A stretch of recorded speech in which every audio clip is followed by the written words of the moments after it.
Hello hello hello hello hello అందరికీ నమస్కారం. మీరే పోస్టులు పెడతారు, మీరే బాధ పెడతారు, ఎవరినో ఒకరిని అరెస్ట్ చేసినట్టుగా చూపించి ఇదిగో మాకు మహిళల పట్ల ఇంత గౌరవం ఉంది, అసలు మహిళల్ని ఎవరు ఒక్క మాట అన్నా అది మా పార్టీ వాళ్ళైనా సరే మేము ఊరుకోము, మేమంత ప్రేమిస్తాం మహిళల్ని అంటూ మళ్ళీ పింకాలు పలుకుతారు. అసలు మీ మోడస్ ఆపరెండియే ఇది. This is how you work your social media works. అరే మీకు నిజంగా అంత చిత్తశుద్ధి ఉంటే రాష్ట్ర వ్యాప్తంగా ఉన్న వందలాది మంది సోషల్ మీడియా సైకోలపై ఎక్కడా కేసులు పెట్టలేదు ఎందుకని మేము అడుగుతున్నాం. రాష్ట్ర వ్యాప్తంగా ఇప్పటి వరకు మీ సోషల్ మీడియా తోడేళ్లు చేసిన అరాచకాలు దారుణాల మీద కొన్ని వందల కంప్లైంట్లు మేము ఇచ్చాం.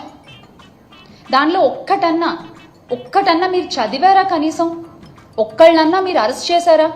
వాళ్ళని మీరు అరెస్ట్ చేయరు, ఎందుకంటే మిమ్మల్ని జాకీలేసి లేపాల్సింది వాళ్లే కదా, అందుకని వాళ్ళని మీరు అరెస్ట్ చేయరు.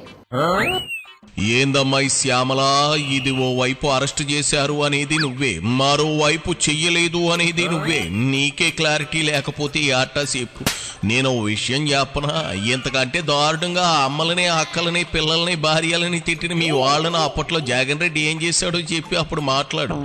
దేవుడు నోరిచ్చాడు కదా అని మోగితే మా ఊరు మున్సిపల్ గారు 3వ క్వార్టర్లో మారిపోగలవు. ఆవిడికి ఏమైందనేదే కదా నీ డౌటింగ్.